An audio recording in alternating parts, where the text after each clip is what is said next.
Hey guys, it's Roderick and I'm here with Uncanny Avengers #2. Okay, so I have been really enjoying this comic. One, just because of the plot and it kind of definitely ties into Fall of X. We're seeing some movement. And also because the Avengers are trash and I just like to give them smoke every opportunity I can. So the issue starts off with the continuation of the Mutant Liberation Front, comprised of Captain Krakoa, Captain Faux Krakoa, right? Wildside and Blob, right? So they're fighting, the Uncanny Avengers. Captain America's gotten his arm broken, Quicksilver zooming around. We still have Rogue, Quantum, and Penance, right?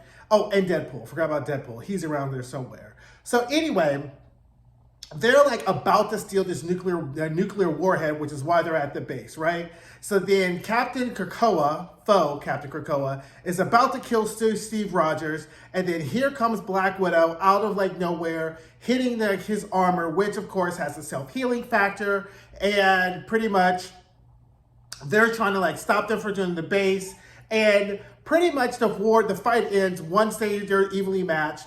With that, they take the Thunderbird, which is the X-Men's jet, and you really get to see how much this Orchis has really taken from the X-Men. They've taken their identity, they've taken their jet, and they really have taken the legitimacy of the X-Men with this kind of faux Mutant Liberation Front, right? So Black Widow decides that she's going to follow. They shoot her out the sky, she crashed, and then they find like this like human who's like part of the like Orchis team or whatever, and then Quantum's like, tell me before I kill you. He's like, humanity first, and he takes a cyanide pill, and then Black Widow's gonna have the nerve to be like, I thought you were a telepath, and then Quantum's gonna be like, I thought you were a pilot. You know what? The Avengers just stay trash after trash after trash. Like Black Widow, you could have kept that to yourself. Like that was a typical like sit over there and eat your potato salad moment, because ain't nobody needs you chirping in and talking about I thought you were a telepath. Like clearly Quantum and Penance are nowhere on the level of like Emma Frost, Charles Xavier, Quentin Quire,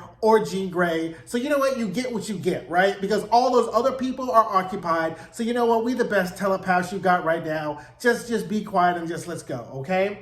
So then, back at the base, Steve Rodgers, they give him like Bucky's arm, right? So because he's broken his arm and his healing factor is going to kick in, and whatever. And then Rogue is like, you know what? I got something to say. And I was like, okay, girl, what you got to say? Rogue is like, you know what? I'm going to take over the Unity Squad or whatever they call them. We call them Uncanny Avengers.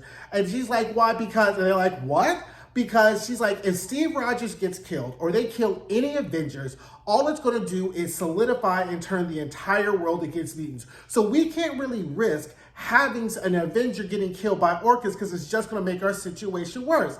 And Black Widow's like, how dare you think that anybody should take over instead of Steve Rodgers? And then Quicksilver and Penance are like, because if Steve Rodgers gets killed, who's like the symbol of American justice and freedom and humanity, it's going to turn everybody against mutants, and we can't take that type of losses. So Black Widow's just like, do y'all know who you're talking to? And Rogue is like, no, we really think that should be happening. And so then Deadpool corps in and says, you know what? I haven't changed my underwear because y'all always taking L's. Mute Massacre #1, Decimation, Killing the Morlocks, Hellfire Gala. Y'all taking so much L's. Why don't you stick with a person who never loses?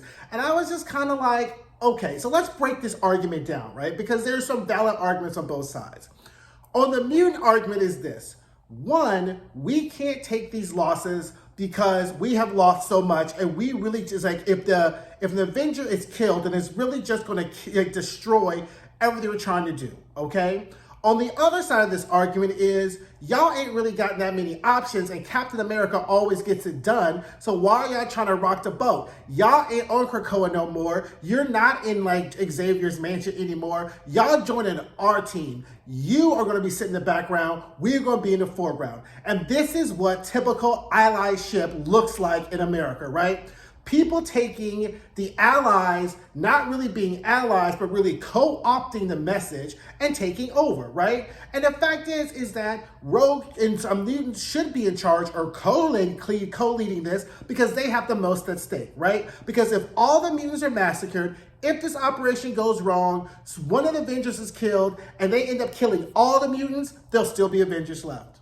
right? The Avengers don't have any skin in this game, right? Because they can easily be like, well, we tried, oops, we did it, whatever. Whereas Rogue and all the other mutants have skin in the game, and this is what trauma looks like. If you even go back to the fight with Blob, and he's like, oh, you should be fighting with me.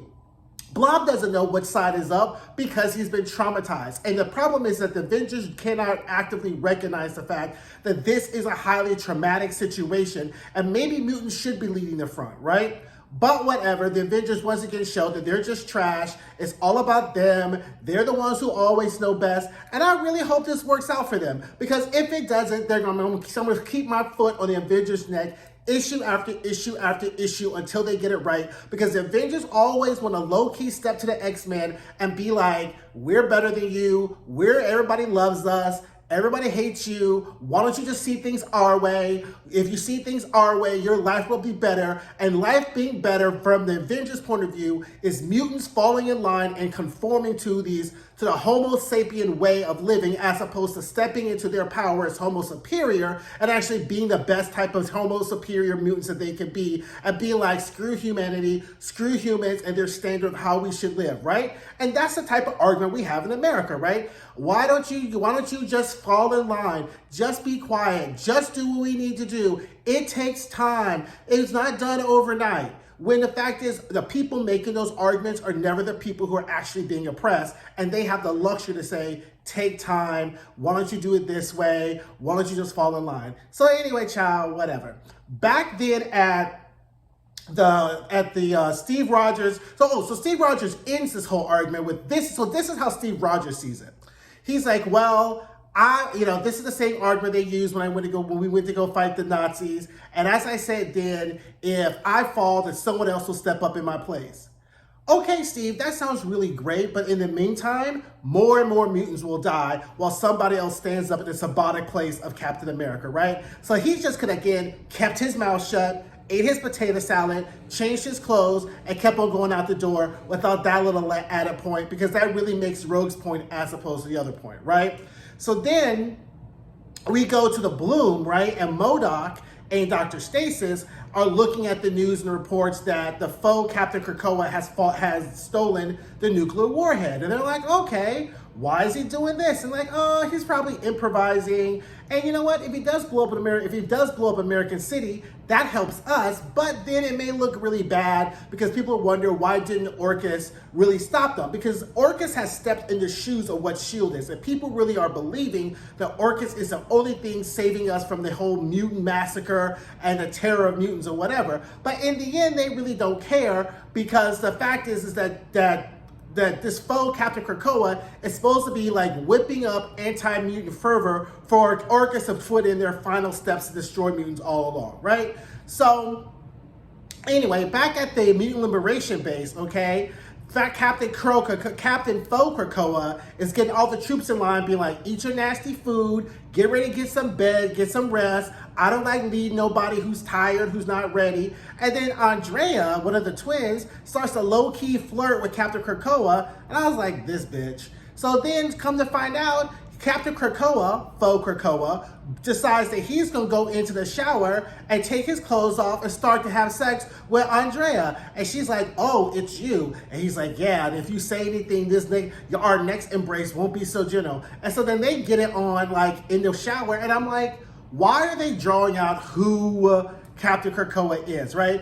I think everyone thinks it's like a U.S. agent or whatever like that. Now, maybe it's not that, but this kind of drawing it out, I guess it's only 2 issues, so it's not really drawing it out. But I don't really feel like when we finally get the reveal of who this is, that we're going to be like, oh, wow, who could that be? How could that be that? You know what I'm saying? Like, I just don't feel like that's central to the story. But since this is an Uncanny Avengers book and you want to draw in some Avengers, whatever, fine, child, we'll go along for the ride, whatever. I think this is going to be interesting because I think the brother ain't really with Captain Krakoa, fucking his sister or whatever like that. So we'll see how that goes, because that would be hilarious if this whole mutant liberation team ends up falling apart because Captain Faux Krakoa done fucked the wrong person, right? So I just think that's like a little key.